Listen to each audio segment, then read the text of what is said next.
This book was supposed to be life-changing. Affair with the Husband, Friends with the Wife. This is my favorite book ever. Like all these like filler words. My favorite book thus far. I don't know, just read it to find out. Like something to happen, and that something is not gonna happen in this book.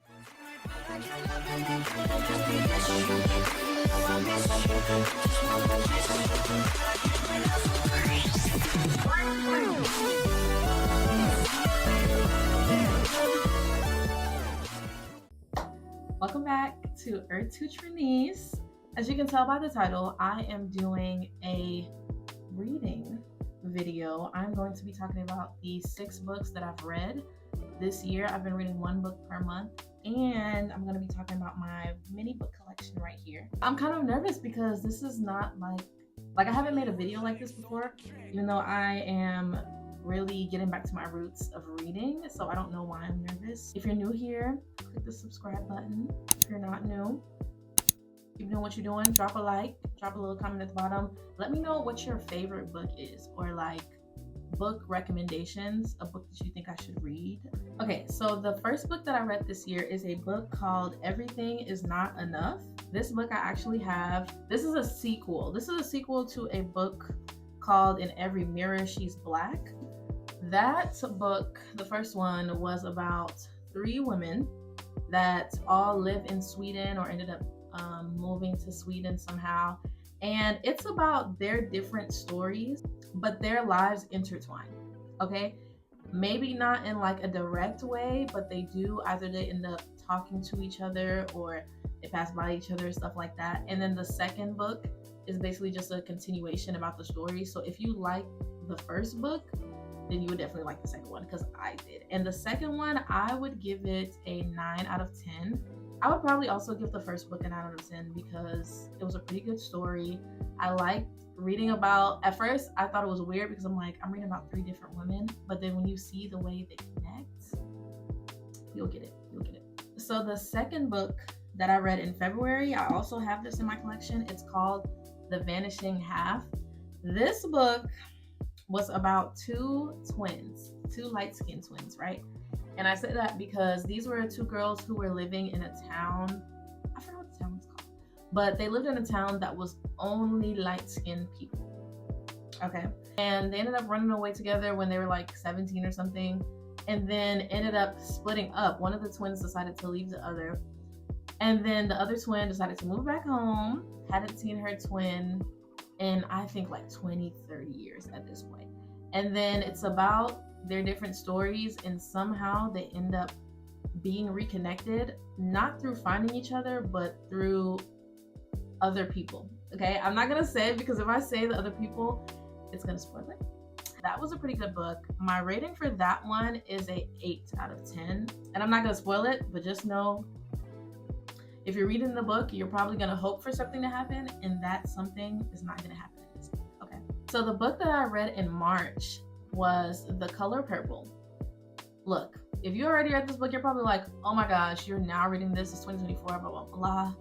Amen. I saw it in the library and I was like, you know what? Let me give this book a read, because the movie had just dropped, I think, at that point. If you haven't read the book, it is about a Black girl named Celie being her life is in Georgia. I can't remember. This was probably like what, 1800s or something like that. And it was about her story just through her life. She dealt with an abusive father, then ended up being married, forced to marry to an abusive husband.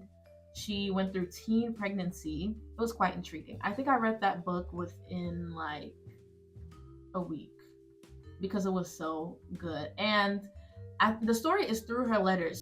She wasn't like literate or anything. So when you're reading and the way she's spelling things is just like not grammatically correct. So at some point I was just like, what's going on? But it's because you're reading it through some of the letters that she wrote to her sister. That book, I gave it an 8 out of 10 because I don't think that it ended the way I wanted it to end. So I'm sorry. If the book not ending how I expected it to end, that rating is going to go down. Okay? The rating is going to go down. The book that I ended up reading in April was called Conversations with Friends. This book was basically about 2 best friends, these 2 girl best friends, who ended up, one was a writer, and they did like poem slams together or whatever. and they ended up being connected to a couple, and then one of them started having an affair with the other. And I feel like that's all I can really give you. Like, I rate this book a 7 out of 10 just because it was a good book. Would I read it again? No. But do I regret reading it? No. Like, I don't know.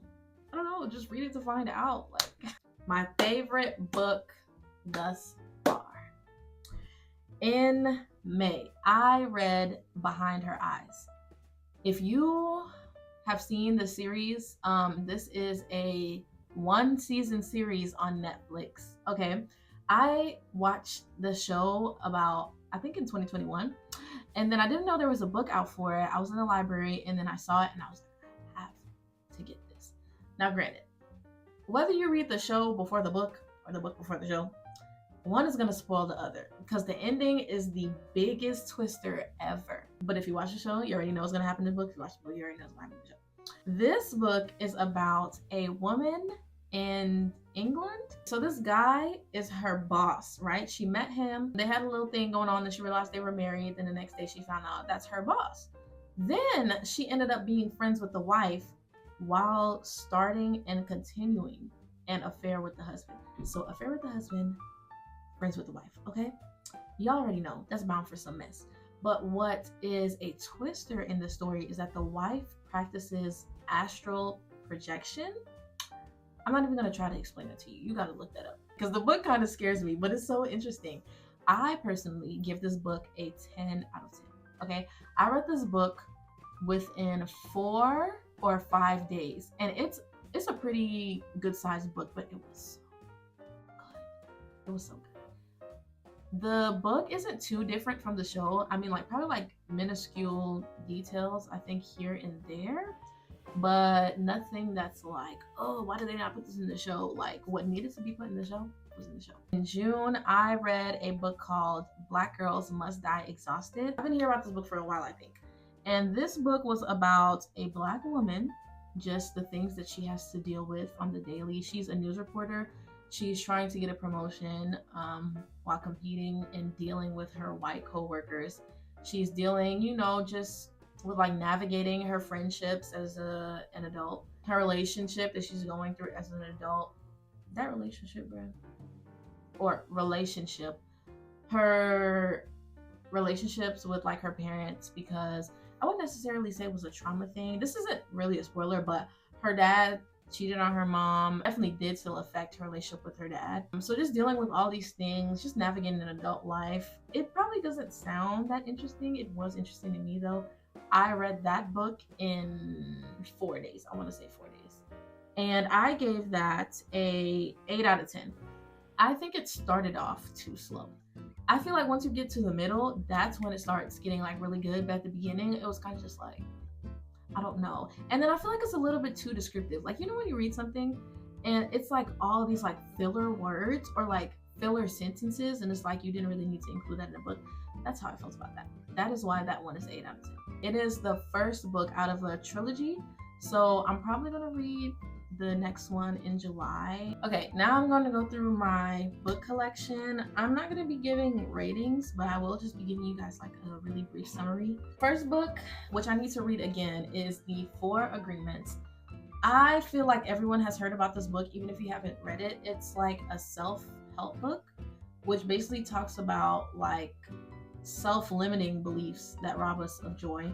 Basically just giving you these 4 principles to live by, and I think it's a really good book, and I am going to read it again. The other book, or another book I should say, is One Crazy Summer. Y'all, this is my favorite book ever. Okay, I think I got this, was it in middle school? I think I got this book in middle school, y'all, and I have read it multiple times. Like, I want to say I've read this book once a year. It's just a really good book. Their mom left them when they were younger, and they get sent to spend the summer with her. I think their mom is like a Black Panther, and this is it's back in the day, so 1968, and it's basically just going through that summer with their mom. Like, she's not what they expected or what they're used to.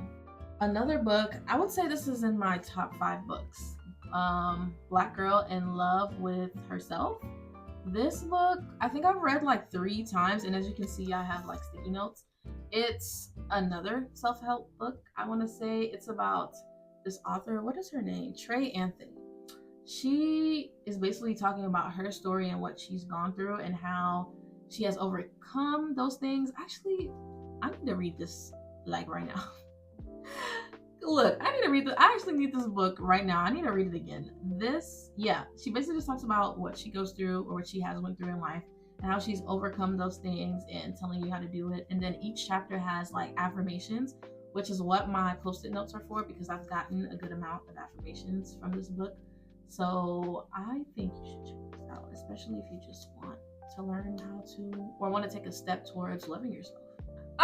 I keep saying, y'all, I need to find a ranking of my favorite books of all time, because I want to say this is a part of my top 5, not just this book, but this series, y'all. This series, Drama High. Look, I think I found this. I found about this series in middle school too, but the library never had all the books, so I think I only had read like 3 books out of the 12. And last year, I ended up reading the whole series, and I think she's coming out with a new one. I gotta check on that. And this is just about a girl named Jade, who I think she is like, what is the word? She's like into spirituality. I think like witchcraft and things like that. She practices it from her grandma, and please don't judge me if I'm using the wrong word. I want to say that's what it is. So while dealing with like her spiritual practices and stuff like that, she also has to balance high school and like her enemy, this girl named Misty, and then this dude, and then other dudes, because you see her, she was getting the guys, okay, but these dudes, they weren't treating her right. So it's basically just about all that. Let me not get into it before I start talking about it forever, because I will read this whole series again. Like, I have this book called The Subtle Art of Not Giving a. I know y'all haven't heard of this. I have not gotten through this book. I've either tried to read it 2 or 3 times, and I cannot get through it every single time. I think I've only made it to like the 2nd chapter. I don't know. Maybe I need to read it. Like, let me know if you've read this and I need to read this book. Let me know, and I will sit down and make myself read it, because for some reason I just can't read it.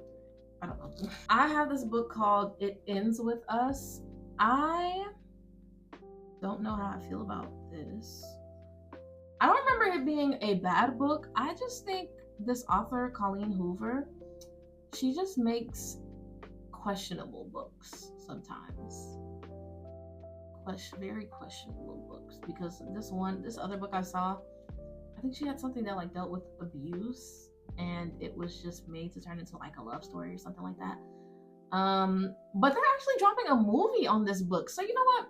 I'm gonna watch the movie. And if the movie intrigues me, I may read this again one day. But it wasn't a bad book. It's just not really that memorable for me. I can barely remember what happened.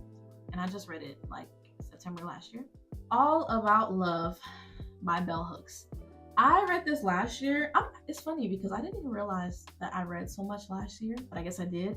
I read this last year, and this is not like, this book was supposed to be life-changing. I don't think this book was life-changing, okay? I think that A Black Girl in Love with Herself and The 4 Agreements was more life-changing than this. And I'm not trying to hate on the book. I'm not saying it's a bad book or anything. I read the whole thing. But it is also not memorable for me. And like the way people talk about it is like, I was going through this and I read this book and it changed my life. This book did not change my life. I'm sorry. Don't beat me up. I have the 2nd book to Drama High. If you start reading the 1st book and you like it, you're gonna like the whole series. So I'm not even gonna speak too much on this one. Just read the dang series, man. Excuse Me While I Ugly Cry. This book was pretty good. It was a high school story. I feel like I probably would have enjoyed this more if I was like in high school or middle school. It wasn't a bad book. It was just some corny teenage love book, bruh. Jacqueline Woodson, Red at the Bone. Oh, you know, every time I see this book, I'm like, did I even read this? I did read it, but I can't. Y'all probably like, why you got all these books that you don't like? Hey, sometimes I buy books and then you have to see if you like it or not. But a lot of times I either read it on Kindle or now I've started using my library. But this is about a girl who has a teenage pregnancy, and oh, it's based on like 16 years later when I think her daughter is also pregnant as a teenager. It was a good book. I didn't even remember that I read it. The Sun is also a Star. I think this has a movie to it. Yeah, I think it has a movie to it. I'm pretty sure I watched the movie. This was a good book. It was pretty predictable. Like, these love stories be kind of predictable. This is a girl, what it says, I'm a girl who believes in science and facts, not fate. Not dreams that will never come true. And then the dude is like, I've always been the good son, the good student, living up to my parents' high expectations. Never the poet or the dreamer or something. But something about Natasha makes me think that fate has something much more extraordinary in store for the both of us. Obviously, they're gonna fall in love in the end, y'all. But it was still a good book. Want to do an honorable mention of the book, Everything. I read the book, I think, 3 times. I watched the movie twice, and I no longer have that book. Don't know where it is, but it was a pretty good book. I also think I would put that in my top 5. Has the top 5 already passed? Like, I feel like I keep saying this is my favorite book, this is my favorite book. But whatever, everything, give that book a try. Thank you so much for clicking on this video. I feel like you're only gonna watch this video if you actually like books, you know? And if you're not into books and you watch this video, thank you as well. Like, don't forget to click the subscribe button, drop a like, and comment to your favorite book or a book that you think I should read. I hope you guys enjoyed the video. I will see you next week on Earth to Trinice. Bye. I really wanna kiss you, but I can't. So you know that I miss you.